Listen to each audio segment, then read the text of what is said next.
everybody, welcome to Let's Look at Megabyte Punch. Megabyte Punch, I've got a history with this game. This is the first time I've actually played it. It just came out on Steam. Sorry, this video is not the first time that I've actually played it, but it's been around for like a year on Desura. Had a successful Greenlight campaign. I believe it's made it through Greenlight and is now available on Steam. But I've been familiar with it for a while, and I was tweeting a while ago because I am addicted to that microblogging service and was like, why haven't any PC developers completely ripped off Smash Bros? And I didn't really get an acceptable answer for a Smash Bros analog on PC. Obviously, people brought up things like Towerfall, etc., etc. But a lot of people mentioned Megabyte Punch, which is a very Smash-like game. But the difference being that instead of having a host of kind of like copywritten characters, instead you fight with basically robots that you can customize with a variety of different parts to give them their own abilities. This is similar to Smash Bros. You'll see that especially when we go into the versus mode here. But it also reminds me maybe even a little bit more of Platinum Games' Anarchy Reigns, which came out a little bit earlier this year. And they're both beat-em-ups. Anarchy Reigns, a 3D beat-em-up, this is a 2D beat-em-up, but the reason they're so similar in structure, I think, is that it really feels like the multiplayer mode is the focus here, or even the fights versus the AI, and then there's this adventure mode, which traditionally is kind of like, you know, the campaign or story mode, which is the most important, but it kind of feels like an afterthought, and we're going to start with that for that exact reason, and we'll just play with one player here, but you can play up to 4 players. Main sore spot with this game, and anybody will tell you this, is that there is no online multiplayer, and I know that this is a complaint that developers especially hate hearing, because obviously, you know, including online multiplayer is something that is very, very difficult to do, but it is a complaint that is very valid to players, I feel, because this is a game where, with online multiplayer, it would have probably been a lot more easy to recommend, if you will. Anyway, this is my robot here. Before we do anything else, why don't we talk about the controls? We've got kind of like a hub world here, so I can be relatively danger-free as I explain what's going on. So this is my robot. I'm using the 360 controller because I use that for beat-em-ups traditionally and everything else, I guess. X is going to be my attack button. I can do some combos. I can also do like a heavy attack with direction plus X, as you can see right here, and we can do that in a variety of different directions. So, you know, again, kind of like Smash. It's basically like doing a Smash attack. And I also have some special abilities, which I've mapped to the B button as well as directions on the analog stick. So, down and B is like an uppercut, which launches people into the air. Right and B is kind of like that quick strike right there, which can be used to kind of knock people off an edge, or knock enemy characters off an edge and keep them off. And then up B is kind of like my ability to fly, almost like a, you know, my saving jump from a game like Super Smash Bros., for example. So the Smash comparisons definitely are in play here, but it does control kind of similar to your standard beat 'em up. Cat, I don't have time for your shit right now. You get off the table. I will customize you with the sleep part. Speaking of which, by using the Y button, I can actually go into this menu right here, and what this basically does is allow us to attach parts for our robot that we will find. I'm not sure if it's a robot or a cyborg or some kind of weird animal or whatever we have going on here, but there should be like a collection that I can access here, unless... Good, okay. So these are all of the parts that I have picked up over the course of the entire game so far. So we have kind of like, I might as well pick up, why don't we pick up the Rintro head, which I may actually already be wearing. Okay, I am already wearing that. So why don't we pick up a different head instead, maybe the Megabyte head.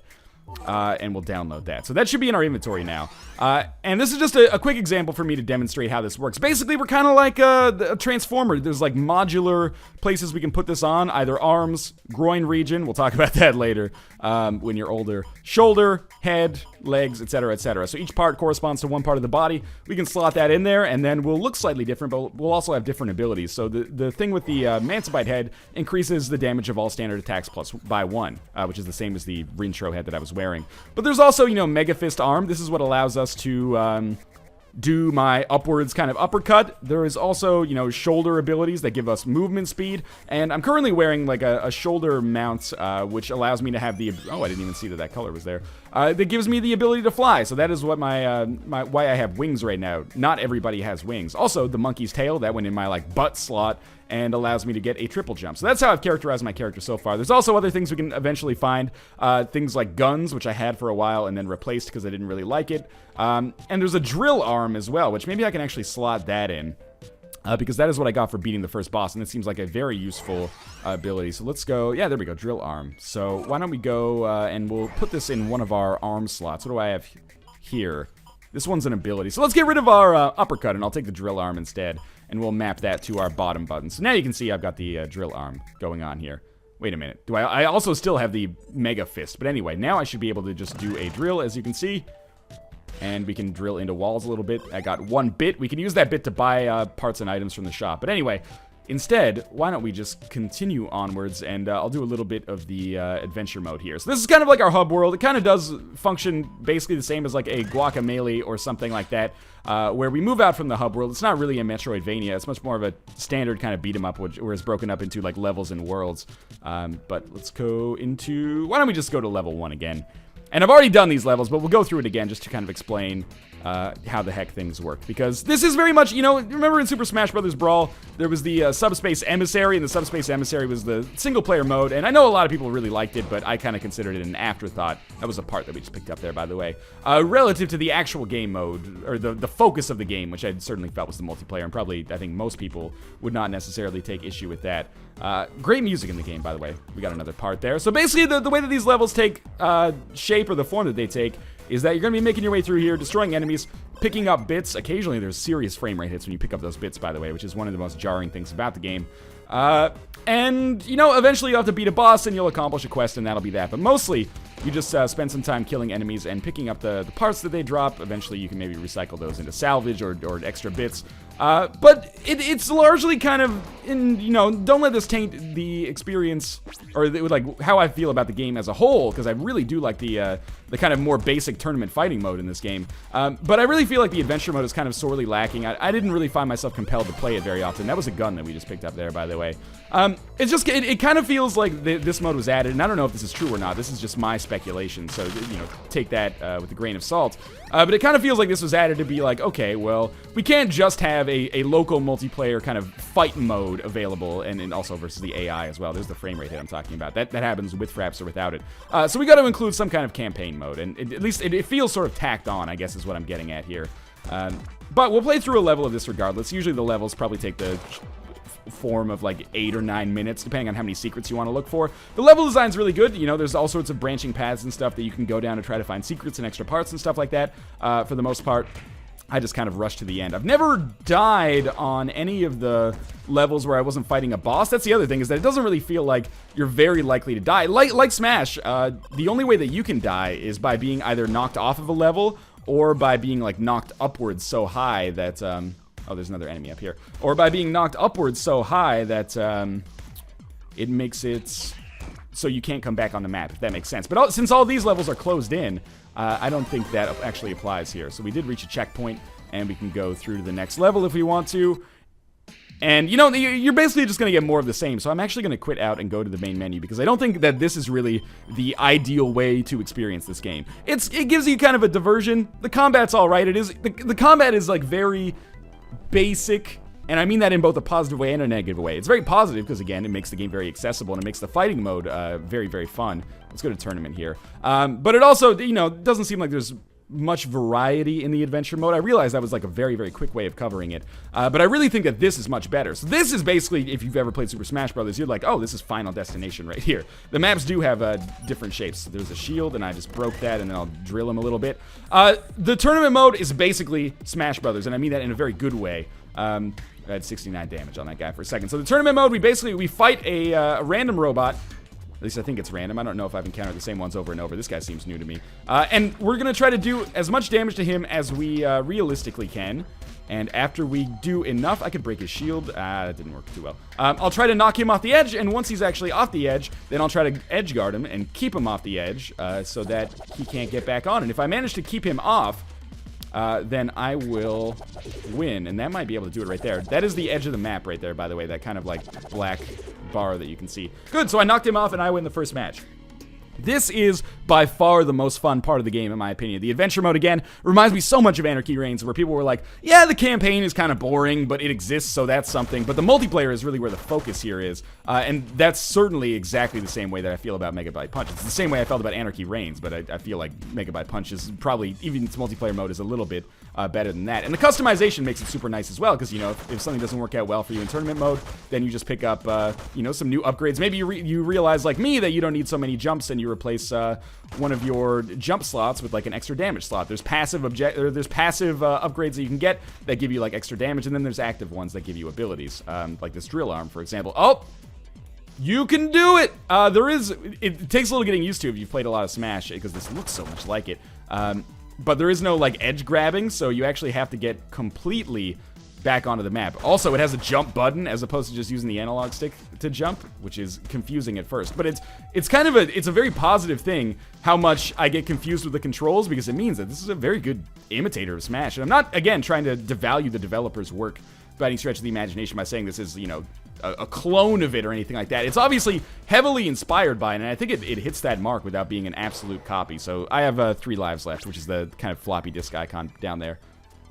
I really thought I'd be able to knock him off. It's a little bit faster as well. At least it's a little bit faster than Vanilla, and I spend most of my time with Vanilla and Brawl. I know most people think Melee's the best, but I was not playing the GameCube back in those days. For whatever reason. Anyway, that's neither here nor there. See if we can edgeguard this guy and keep him off, and we'll see if we can progress here. So it is, you know, there's something like 8 robots, and if we manage to get through all 8 stages, then we win a rare part. So basically, you can go through the tournament mode and farm parts that you can use to make your robot even better. So this is where I bring up the elephant in the room, obviously, as we're fighting, like, weird third-party Mega Man here. There is a local multiplayer mode in this, and I've not experienced it myself. I've not played it myself because, you know, I am an adult who lives, you know, with his girlfriend, and that's the person that I live with, and, you know, we're both busy. We both have work to do. We don't have that much time to necessarily play this stuff, but I could definitely see, like, you know, if you have a sibling or you live in a house with some friends, that this would be a lot of fun to play the local multiplayer mode. But oh man, how much more would I like this game if it actually had online multiplayer as well. Online co-op for the adventure mode, I could take it or leave it, but some online brawls here would make this like almost speedrunners level of quality for something like the NLSS, or, you know, just to kind of mess around and waste some time with. So oh no, he canceled my jump. I desperately wish that there was an online mode here. And I hope that this is, like, it's been a year, it sort of feels, of people being like, please put online in this game. Like, people had that when Spelunky came out on PC. I think they eventually got over it because the daily challenge was so much fun. But, you know, Towerfall is getting it to a certain extent as well. People were like, oh, this is awesome, but I really wish it had an online multiplayer mode. And I think Speedrunners does it right, where it's like, you know, there's bugs in that game, but it was built with online co-op in mind. And it's a lot of fun as a product of that. Whereas this, I really feel like I could see this. I mean, okay, I don't want to, you know, be like an asshole, basically, and be like, oh, you guys would get rich if you made this game with online co-op, but I really think that this would have more mass appeal for sure. Or not online co-op, but if this had online matches. Even without a leaderboard, or not a leaderboard system, but a matchmaking system, just the ability to match up with friends would make this vastly more replayable, in my opinion. And that's not to say that Megabyte Punch is it's a bad game without online functionality. Absolutely not. It's just a game that I think, you know, it becomes more situational as opposed to kind of like universally appealing. Like now, oh no! This guy is gonna beat my ass to death. I'm not using like my special abilities at all, except for my special jump, so it's probably time to swap those parts out. But yeah, it goes from a game where it's so easy to recommend to everybody, because you can be like, well, if you like this game, you're gonna find a lot of opponents online, ideally at least, to a game where it's like, well, you know, if you live with your brother or sister and you play video games with them, then maybe you can get more value out of this than the average person. That was a great kill there. The AI is very good as well. Like Super Smash Brothers, at least the N64 version, the campaign mode, the AI was very, very bad most of the time, so you could win pretty easily just by like cheesing, whereas the AI in Megabyte Punch seems a lot better. But anyway, to not stray from that point, I stray from it because it's an uncomfortable point to make, because I think this is a very good game that just could be better. I was going to say easily be better, but I understand that it's not necessarily easy to add online multiplayer in a game like this. I always hear that you have to build it from the start, otherwise you'd have to like totally remake the game.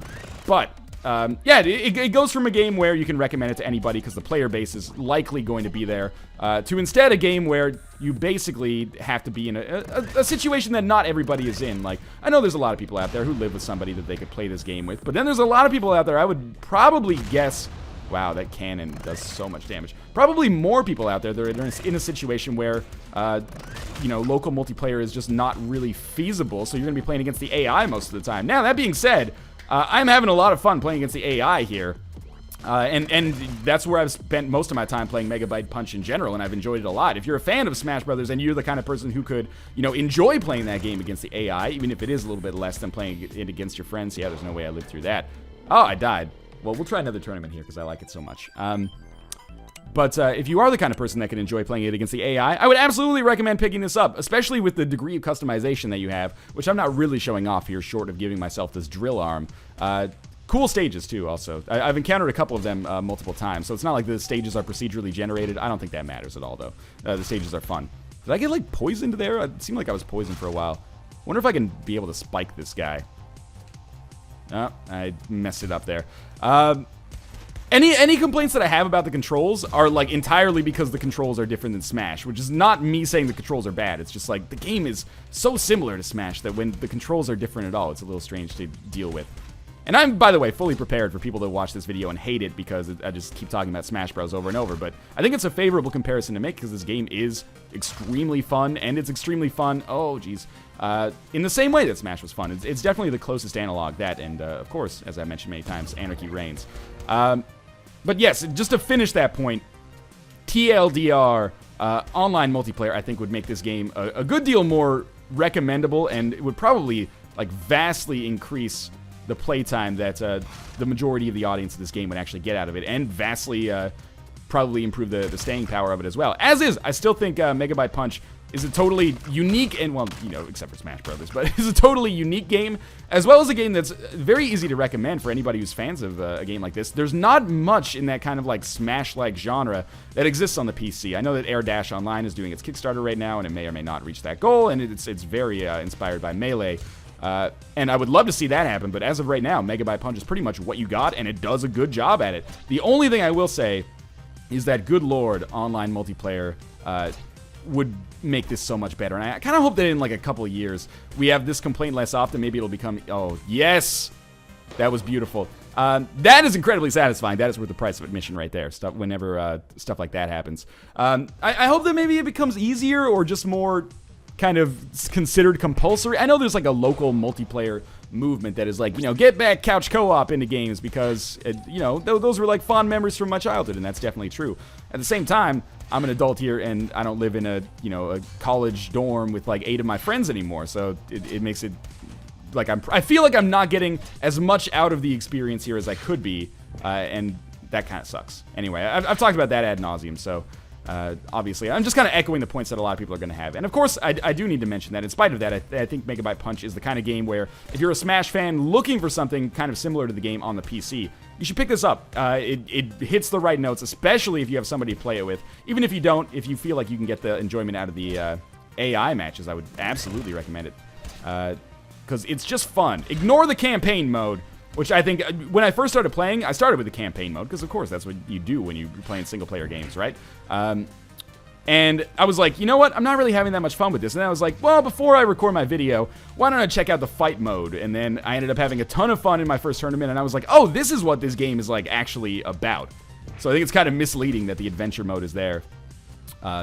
You know, I understand why it has to be put in. It's like a perception issue, or maybe that was, like, the initial design of the game.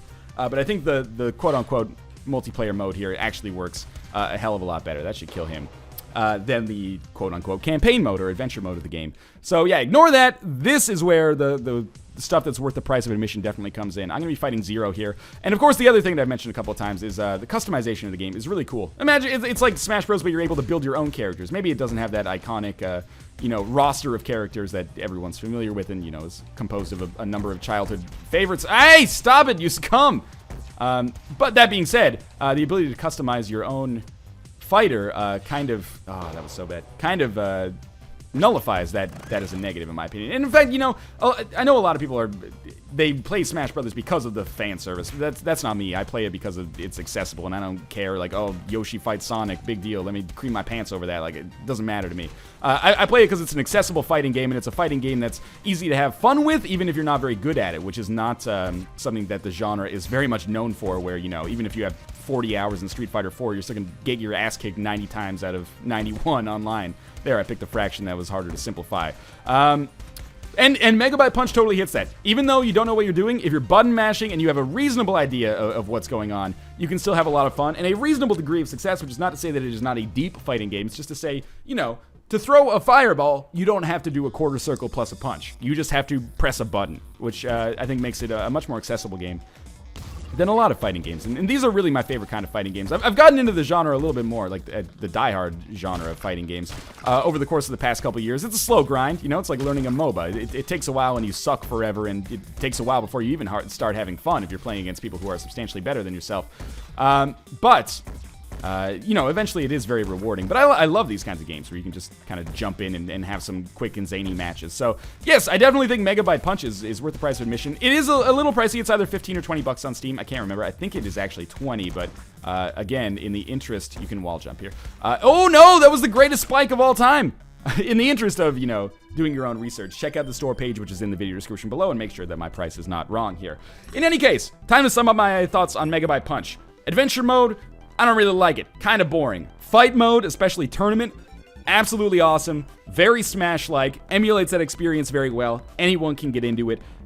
One big complaint that everyone is obviously going to have, well, almost everyone at least, no online multiplayer. That would make this game basically like a very, very easy to recommend game on the same vein as speedrunners. I could absolutely see, you know, Nick, Josh, and I playing the shit out of this on the NLSS if it had online multiplayer. As is, it has local multiplayer. That's going to be adequate for some people and not for other people, but if you can get your value out of fighting with the AI, which I think is an absolute possibility, not a stretch to imagine that at all, then you do yourself a favor and check out Megabyte Punch. It is available on Steam. There is a link in the video description below to go to the store page. As always, if you enjoyed the video, I encourage you to click the like button and support me. Subscribe if you want to see more first impressions of games like this in the future. And of course, as always, thanks for watching. I'll see you next time.